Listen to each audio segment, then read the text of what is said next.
دی debate میں خوش آمدید۔ تاریخ اکثر ہمیں یہ بتاتی ہے کہ عظیم سلطنتیں ہمیشہ طاقت کے بلبوتے اور یعنی جنگجوؤں کی تلواروں کے سائے میں پروان چڑھتی ہیں۔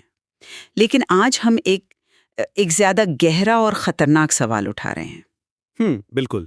کیا کسی عظیم تہذیب کی اصل بنیاد اس کا اخلاقی اور نظریاتی ویژن ہوتا ہے یا پھر وہ سرد اور نپتلا ادارہ جاتی نظام جو اس ویژن کو زندہ رکھتا ہے؟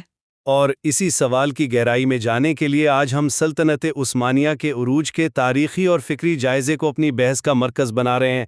میرا مطلب ہے، کیا یہ عروج محض ایک قبیلے کی بقا اور اس کے بعد ریاستی اداروں کے قیام کا نتیجہ تھا؟ یا پھر جیسا کہ میرا موقف ہے، اس سلطنت کی اصل روح وہ سچائی تھی، وہ حق پرستی اور وہ نظریہ تھا جس کے بغیر کوئی بھی ریاست کبھی جنم لے ہی نہیں سکتی؟ میں سمجھتی ہوں کہ ارطغرل اور عثمان کا ویژن ہی وہ اصل طاقت تھی جس نے تاریخ کا دھارا بدلا۔ میں یہاں اختلاف کروں گا۔ میرا واضح موقف یہ ہے کہ نظریات تب تک محض خواب اور جذبات رہتے ہیں جب تک عملی قیادت اور مضبوط ادارے انہیں ایک ٹھوس حقیقت کا روپ نہ دے دیں۔ صحیح۔ سلیمان شاہ کی عملی حکمت عملی اور اورحان غازی کا ریاستی نظام ہی دراصل وہ فیصلہ کن عوامل تھے جنہوں نے اس تہذیب کو قائم رکھا۔ دیکھیں، آئیے اس بحث کا باقاعدہ آغاز کرتے ہیں۔ ہمارے سننے والے شاید یہ سوچ رہے ہوں گے کہ نظریہ تو ہر تحریک کے پاس ہوتا ہے، اس میں انوکھی بات کیا ہے؟ لیکن اگر ہم اس تاریخی جائزے کے بالکل ابتدائی حصے پر غور کریں تو ارطغرل غازی کے دور میں ایک بہت ہی غیر معمولی نفسیاتی تبدیلی آتی ہے۔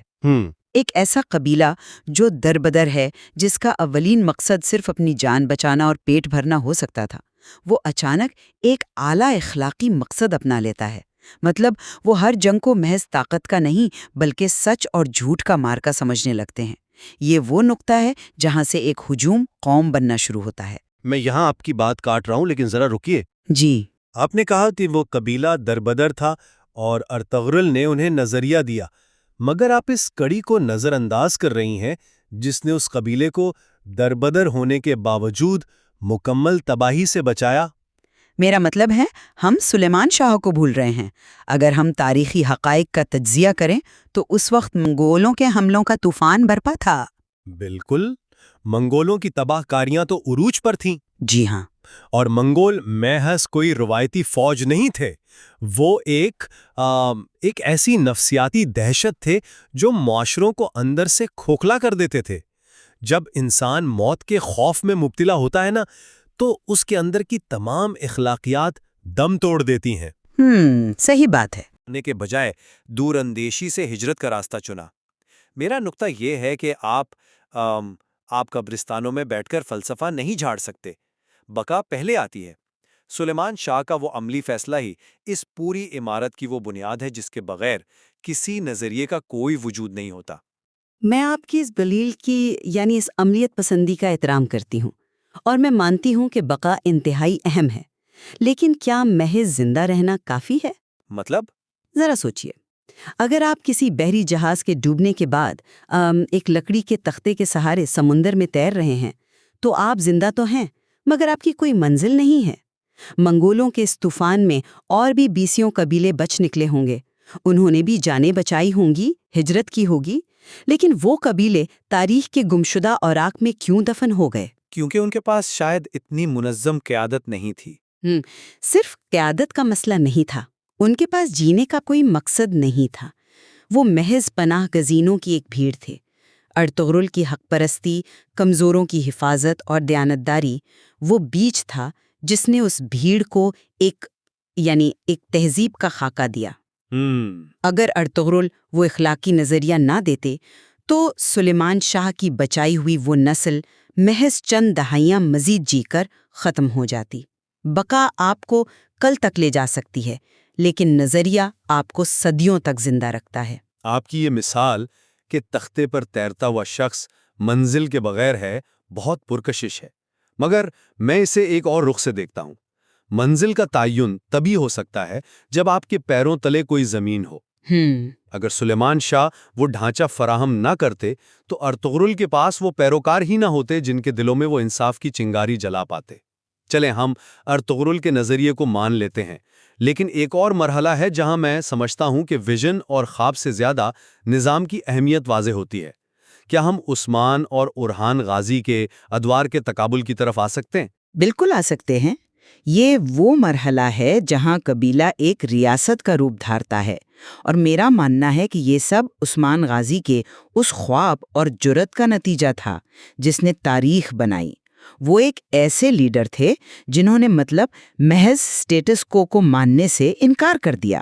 عثمان یقیناً ایک شاندار اور جرت مند رہنما تھے جنہوں نے ایک خواب دیکھا، لیکن مجھے آپ سے یہ پوچھنے دیجئے کہ ہم روزمرہ زندگی میں کتنے ہی ایسے ویژنری لوگوں کو دیکھتے ہیں جو خواب تو بہت بڑے دیکھتے ہیں، لیکن ان کا کوئی بھی خواب عملی جامہ نہیں پہن پاتا۔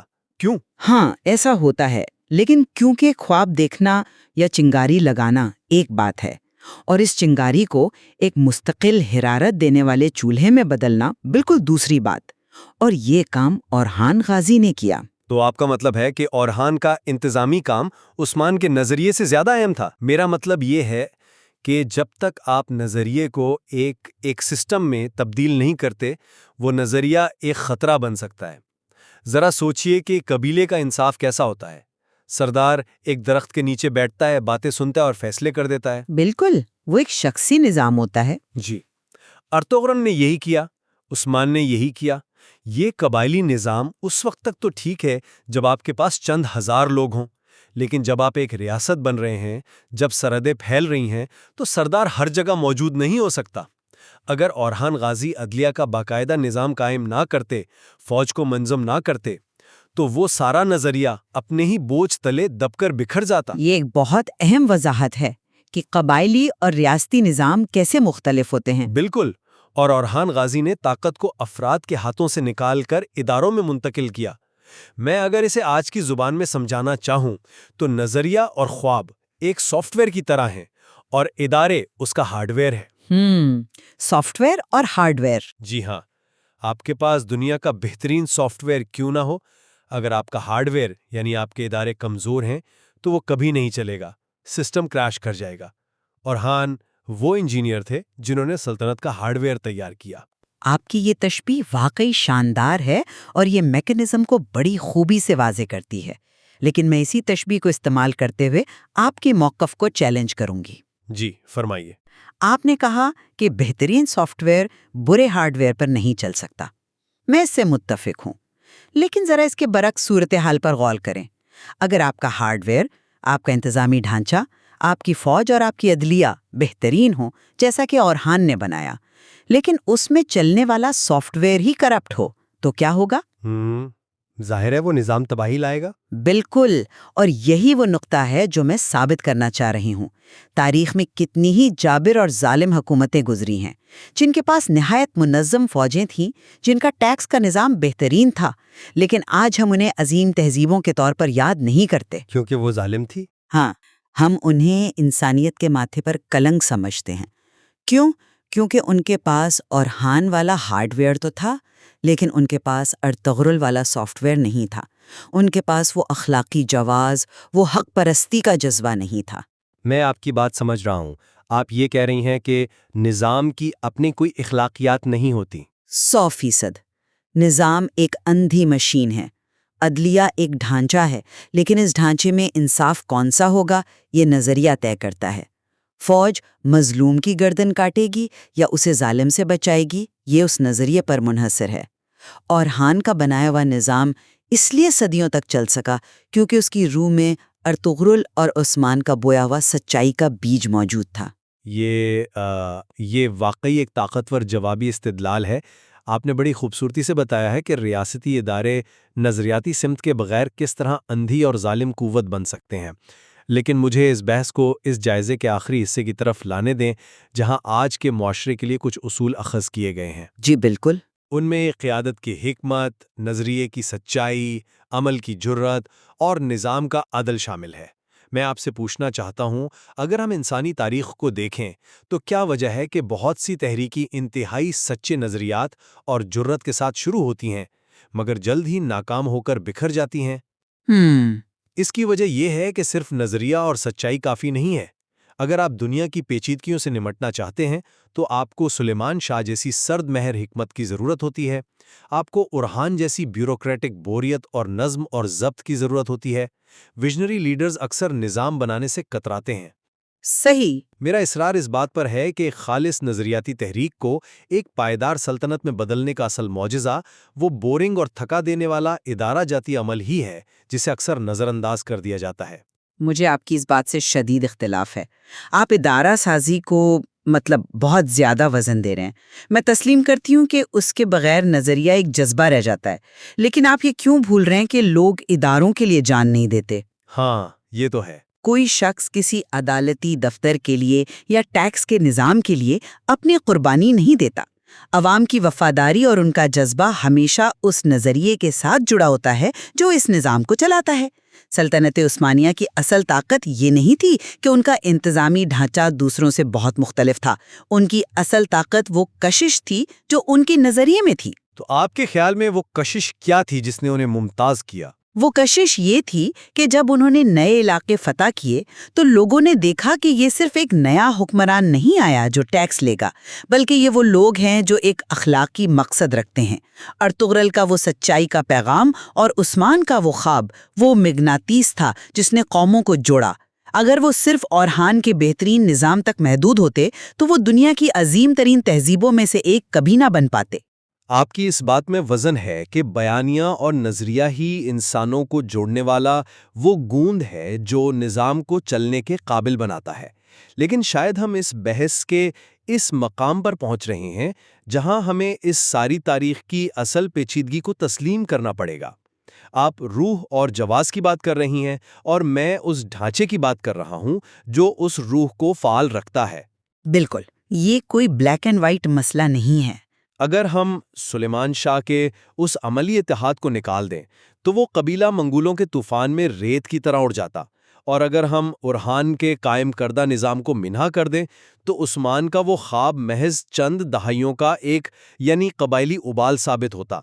عملی بصیرت اور ادارہ سازی کے بغیر کوئی بھی تہذیب دنیا کے نقشے پر دیرپا لکیر نہیں کھینچ سکتی۔ اور میں اپنی اس بات پر قائم رہوں گی کہ تہذیب کا پائیدار جوہر اس کے نظریے میں ہی پوشیدہ ہوتا ہے۔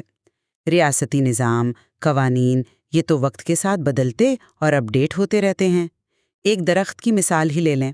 جڑیں زمین میں چھپی ہوتی ہیں اور نظر نہیں آتی، لیکن وہی اس پورے درخت کو خوراک فراہم کرتی ہیں۔ نظریہ وہ جڑ ہے۔ اور میں اسی درخت کی مثال کو آگے بڑھاتے ہوئے کہوں گا کہ اگر اس جڑ کو ایک مضبوط تنے کا اور شاخوں کا عملی ڈھانچہ نہ ملے تو وہ جڑ کبھی پھل نہیں دے سکتی، اور دنیا کسی تہذیب کو اس کے پھل سے جانتی ہے، زمین کے نیچے چھپے نظریے سے نہیں۔ لیکن میں سمجھتا ہوں کہ ہم دونوں کا یہ فکری ٹکراؤ دراصل اسی پیچیدہ توازن کی نشاندہی کر رہا ہے۔ یقیناً، اور ہماری آج کی اس بحث کا مقصد یہ ثابت کرنا نہیں تھا کہ نظریہ حتمی طور پر فاتح ہے یا پھر عملی نظام زیادہ برتر ہے۔ ہم دونوں نے ان پرتوں کو کھولنے کی کوشش کی ہے جو اکثر تاریخ میں دب جاتی ہیں۔ ہم نے دیکھا کہ کیسے ایک ہجوم پہلے ایک نظریاتی مقصد اپناتا ہے، پھر ریاست کا خواب دیکھتا ہے اور بالآخر اس خواب کو چلانے کے لیے ایک ریاستی نظام وضع کرتا ہے۔ جی ہاں، اور یہ فیصلہ اب ہم اپنے سننے والوں کی بصیرت پر چھوڑتے ہیں کہ وہ خود ان حقائق پر غور کریں۔ کسی بھی معاشرے کے عروج میں اصل محرک کیا ہوتا ہے؟ کیا نظریے کی وہ روحانی طاقت جو انسانوں کو جوڑتی ہے، یا وہ ادارہ جاتی پختگی اور حکمت جو اس نظریے کو بکھرنے سے بچاتی ہے؟ ہم امید کرتے ہیں کہ اس بحث نے آپ کو سوچنے کا ایک نیا زاویہ ضرور دیا ہوگا۔ بالکل۔ جب آپ اگلی بار کسی عظیم الشان عمارت، ریاست یا کسی بھی کامیاب تہذیب کو دیکھیں تو خود سے یہ سوال ضرور پوچھیے گا، کیا اس کی اصل طاقت وہ چمکتا ہوا پولادی ڈھانچہ ہے جو آسمان سے باتیں کر رہا ہے، یا وہ پوشیدہ اور خاموش بنیاد جس نے اس پورے وزن کو ایک مقصد کے تحت سہار رکھا ہے؟ دی ڈیبیٹ کے ساتھ جڑے رہنے کا شکریہ۔ ملتے ہیں اگلی بار ایک نئی فکری بحث کے ساتھ۔